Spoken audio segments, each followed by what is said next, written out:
Oh, this is the Kitchen de Savage. I should have just said it's Therapeutical Cafe, but there's a reason why I didn't say that. Actually, it is the Therapeutical Cafe and the Savage Cafe. Anyway, in here in the house today, we are making cinnamon rolls that are gluten-free. So the proper type of cinnamon rolls. That pesky gluten. Anyway, typically we actually have used Kim's gluten-free flour blend, which can be found on Let There Be Gluten-Free Cake. Yeah, let them eat gluten-free Let cake. them eat gluten-free cake. Sorry, my brain has been consumed by some sort of thing.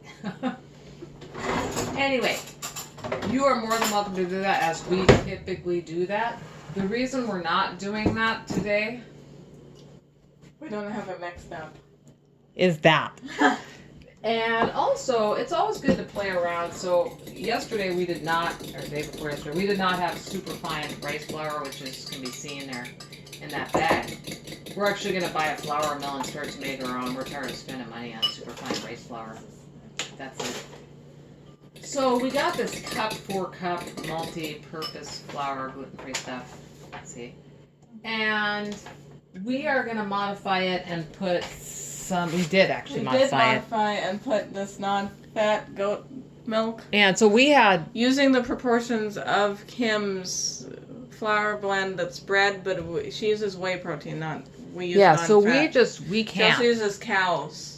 And so what was it Cow like? dairy It was like a total of 490 grams of It's this a- flour it's a all total- together. Yeah, a total of 490 grams of flour. And we found We the used about proportions. 52, Yeah, we right? used 52 of the non-fat goat milk. Mount It's Capra. powder, Mount So that's Capra. this stuff here. And then 52. we used And if you've got your scale on there, No. just you weigh out 52 grams of this or any whey powder of your choice. Or in our case, we're using non-fat goat milk powder. It's actually not whey, but they both weigh the same thing. So make your choice. Mount Capra works in equal proportions, This- either one. we did 438 to Yes. match with that 52 grams. So of the- 438 plus 52 equals 490.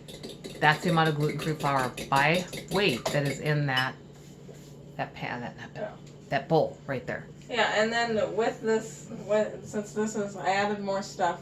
Yeah. Outside of that are dry ingredients outside of the flour blend, which is 1 3/4 teaspoon baking powder, 2 tablespoons of whole psyllium husk. We use the Now brand. Yeah, I can show that. I just And have to. Then we Sorry, use, I try not to walk in front of the camera because it's kind of annoying, and this is the stuff we use.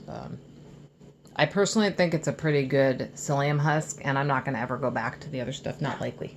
and then then there's 1 teaspoon of salt in here and 24 grams of instant yeast. I had a little mishap with the weighing, but it's going to work I out. roughed it to 24 because a few of the grams didn't get counted. That's Sarah there. Sorry, her face was partially cut off. As you can see, I'm not a camera And I kind of put person. Just kidding. this. You're the one that's probably talking more in most of these videos. Yeah, well, it's more just I was kidding around. Yeah. Then I put this aside and we measured out 1.5 cups of milk. We're using coconut Yeah, we milk. are using It's so so delicious. delicious. Unsweetened Yes. coconut milk. You actually can use sweetened if you want. Actually, if you want to use sweetened milk, you could, because then when you proof the yeast, you put your yeast in there, or into this recipe. I can't remember if we put it in the flour. It's in the flour. Yeah, It will actually feed the yeast, and then you can just skip sugar. Yeah, the only reason why we get unsweetened is we like to have some control over Yes, and what plus, level of sweetness is It's in. bringing me to the next thing as to why we do that. So we want really low sugar. Each tablespoon of this has 4 grams of sugar. I know I've mentioned this in other videos. We used 1 teaspoon. So that's 4 grams divided by 3. So the reason why we started using this starting the last time we made cinnamon rolls is because lactose is a natural sweetener, Yeah, it has, but but it won't feed yeast. it won't feed yeast. So what we changed, even though we lowered the sugar levels, we add a teaspoon of this. This coconut palm sugar, which has a lot less sugar in it. It used to be a quarter cup. Yeah. So it's literally just to feed the yeast because that's all the yeast needs. Yeah, and if you want a more sugary cinnamon roll, then by all means go ahead and follow Kim's recipe. You could even just put in 1/8 to 1/4 cup of sugar in this dough if you really want. It will work. That's plenty of sugar. And if you want, even, you don't want to fuss with sugar hardly at all. And I'm sorry to be giving a lot of detail, but you could always use sweetened, so delicious coconut milk and perf your yeast in that. I believe there would be plenty of sugar in there. Certainly would be 1 1/3 teaspoons or grams of sugar. 1 1/3 grams of sugar, which is how much we're using to feed this yeast. And it works. We know because we did it before. Yeah, we did. And sugar, so the type of sugar that's in this non-fat dry milk lactose, it will prove, maybe a little bit of bubbling will happen, possibly. Yeah, I didn't think so. But I've seen how it looks, and I just don't think it would work. I don't think it would I don't think it would rise enough, so I wouldn't do that. But this is for people who actually do not want high sugar, people who want a treat. It tastes really good at the end, but don't want to be like I was in the 1990s. So I was eating cinnamon rolls, and I would get an extra little thing. Anyone who has eaten at Cinnabon knows you don't need extra of that, but I get an extra thing of icing and put it on the top. Now, my icing is a small amount. And so if you've got diabetes, you've come to the right place. If you have any kind of infectious disease, you may not know it, but you've actually come to the right place as well. Because sugar feeds infections, and it definitely requires insulin if you get diabetes of some sort, or you got to go on a massively restricted diet, the way my father did, and probably grandfather. So I'm going to pause this while I get a pan so I can melt the oil and butter that we use in this recipe. So not that you are going to be using the same sugar as we are, but we just caught a little error that we had. So it's actually 2 teaspoons because in the whole thing, right? Yeah, so I used a teaspoon. I used a teaspoon in a half amount of this recipe. Yeah, so it needs to be 2. We're using the full recipe this time, so it'll be 2. I just happened to catch that right. Okay, yeah. So we are making the full recipe. Sorry, yeah. That's why we got confused. So we're not making a half recipe. We're making the full thing. I only said that because I screwed up at first. Yeah, so yeah. The other thing is, if you're not having this type of sugar, just go ahead and put like a teaspoon of granulated sugar of any kind in there, half teaspoon. Yeah. Any of that amount will feed it. Okay, so I now have a pan for the oil. We do coconut oil and butter, and right now it's kind of like a 2/3 coconut oil and 1/3 of the butter. So this is I'm using it's 3/4 cup total of fat. She used all butter in the recipe we based it on, but I'm going to do a 1/4 cup of the butter, or 4 tablespoons, and then it's going to be a 1/2 cup of the coconut oil, which so I she is measuring out right now. I just put in a 1/4 cup. I'm going to get the butter here. Yeah, I did kind of want to have a quick discussion about sugar, just because before we went to commercial break, before we put it on pause, we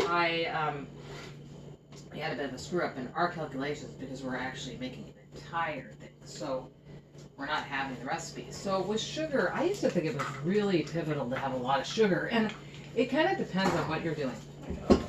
So if what you're doing is wanting a really sweet cinnamon roll, then you're going to want to add whatever proportions you want to have that sweetness.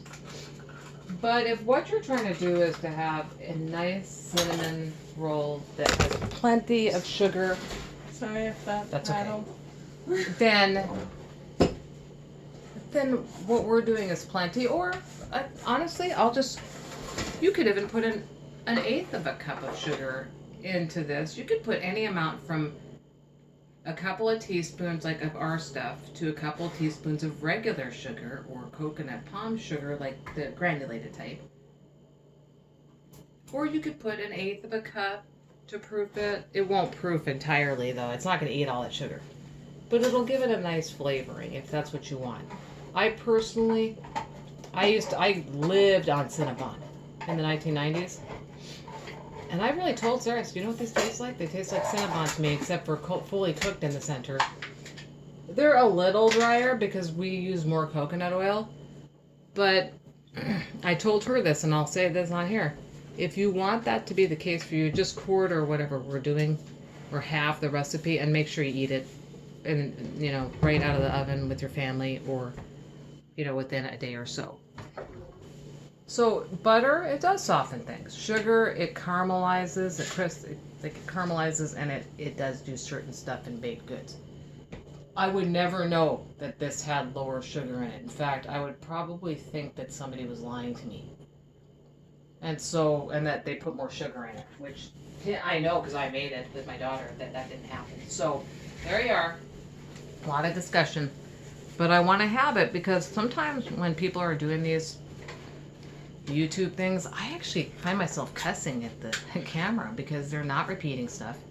And I have to rewind. I know, they can't even hear me, so they're not that mad. But, we'll probably do this again, even with her flour, because we do like her flour blend. We do. We just ran out of stuff. And so you gotta have hacks for when you run out of stuff. Like, you can't just hang in there. And I want to just briefly go over it because when we first had it, it was 490 grams of flour total. Of that, what was it again, Sarah? 52? 52 of the non-fat goat milk powder and 438 of the cup for cup gluten-free flour. And for that matter, whatever gluten-free blend. If you're using Kim's, you can do that same thing with hers. And then we put in how much active dry yeast by grams? Or rapid yeast. 24 grams instant yeast. Yes, instant yeast. Like rapid rise yeast. Yeah, honestly, the biggest reason why we put the goat milk powder in is because her blends tend to use. Yes. She uses like cow's milk powder. Whey powder or milk powder. And a lot of people do. And a lot of ones you get at the store, they just don't have that.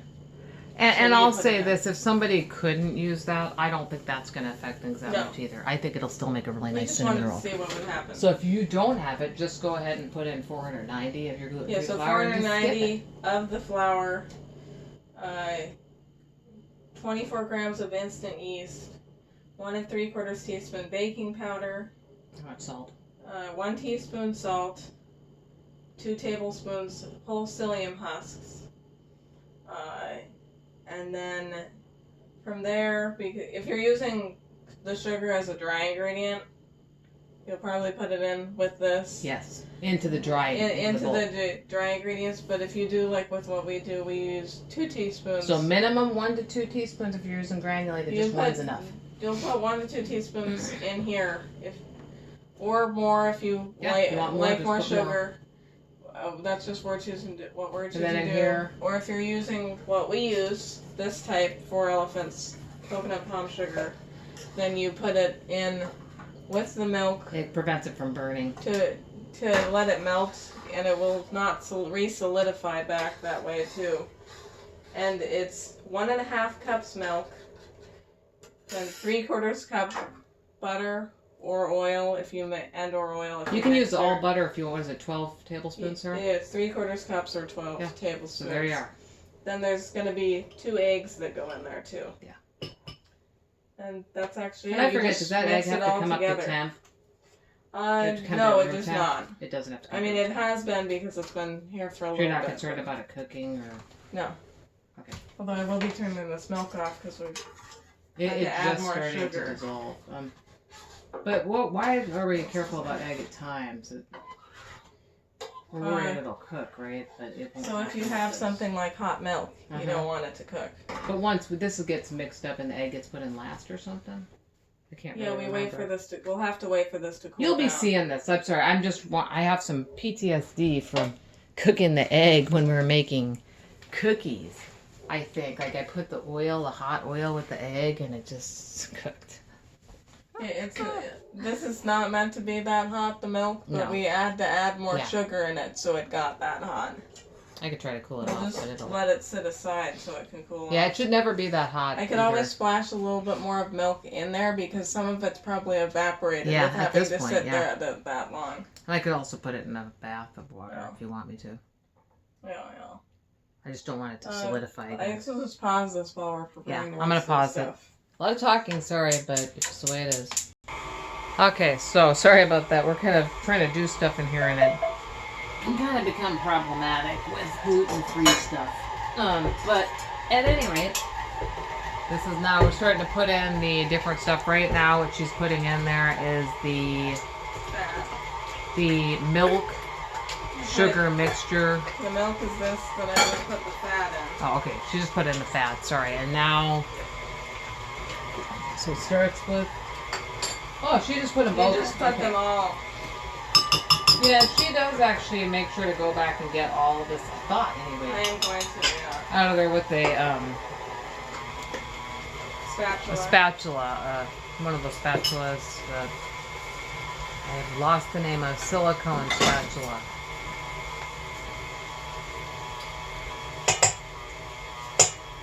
I'm going in now. I just wanted to try to get the majority of it in there. And this, how long does this mix? It's like 5 minutes, isn't it? Medium high and beat for 5 minutes. Right now it's not at medium high, is it? No, it's, we like started out on low. Honestly, I'd start stuff out on low anyhow. So I was thinking of last night we were making a sourdough bread, and that mixer went on and it just flew, flour flew all over the counter, but it worked out. We just haven't had a chance to upload that video. By the time this is up there, it probably will be uploaded, that other video. Anyway, she is just getting this spatula, taking everything out of this pan to make sure we get all the stuff. We're kind of, we're tentative. It may not even matter. But it does to me. I'm not perfect about it. I'm just trying to get some of it because it can actually be more than it seems. Well, actually, if it's like a teaspoon or tablespoon of fat or milk and you remove it, it actually is changing it.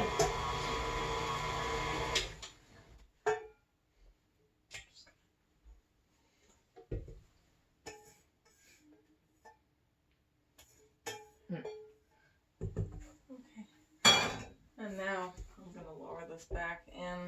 And eggs are in there too. So eggs, milk, fat, all went in there. And all the they go in a certain order. I don't think it really I put in the milk, sugar, then the fat, and the eggs. It doesn't really matter what you do. And we did actually have to cool down our sugar milk mixture because it got very hot. Make sure that when you put your milk mixture in, that it is not over 110 degrees. The yeast will be killed. It will kill the yeast, and then you will be arrested. Okay, I turned on the timer. Because that's annoying. Huh? I turned on the timer for 5 minutes. We'll be back in 5 minutes. This is loud. So.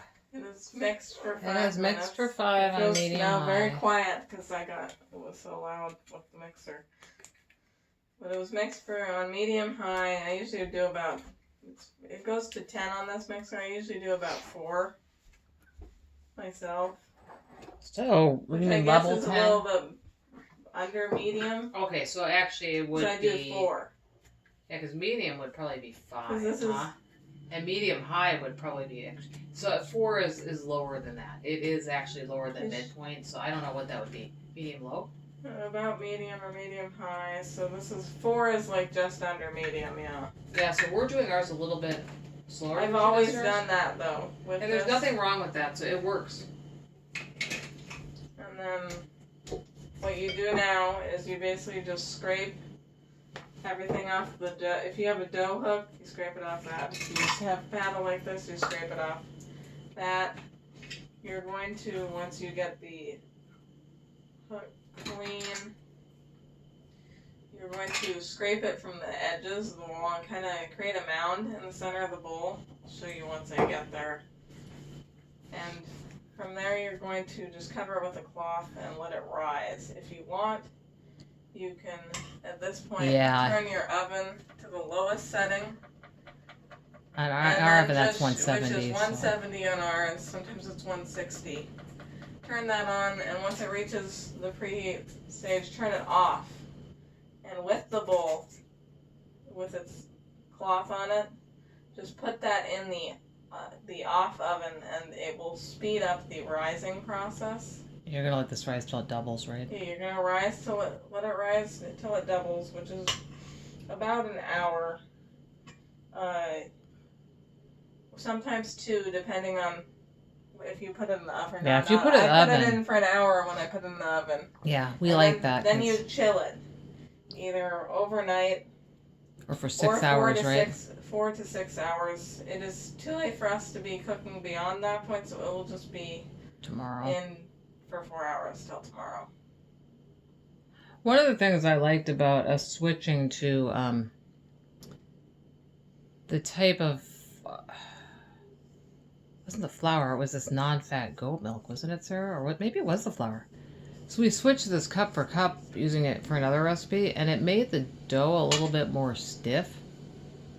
And that made it easier to cut the cinnamon rolls. You remember that, Sarah? Yeah, when we weren't using cup for cup, we used goat milk, non-fat milk powder instead of the Oh, that's it. That was it then. It was just that. Protein powder, and it seems like it made the dough a bit more stiffer. Yeah, which was nice, even though that may not sound great, because it's really hard to like roll dough and cut it. We cut it with a piece of floss, as much as that might seem weird.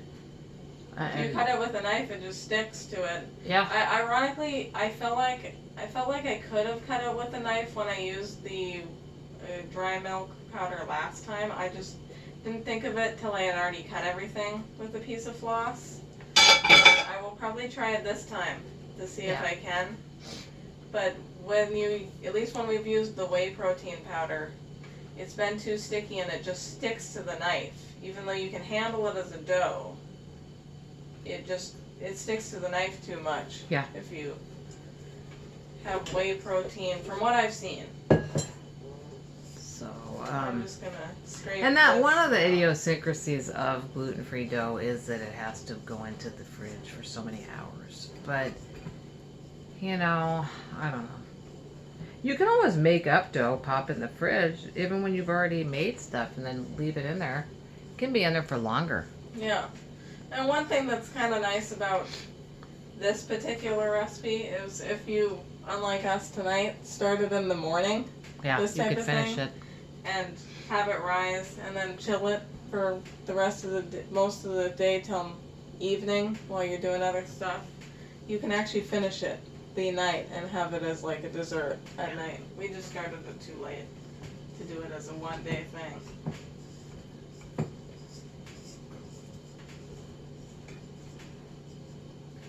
It's weird because my brain is like beyond tired, and then it is very weird, and like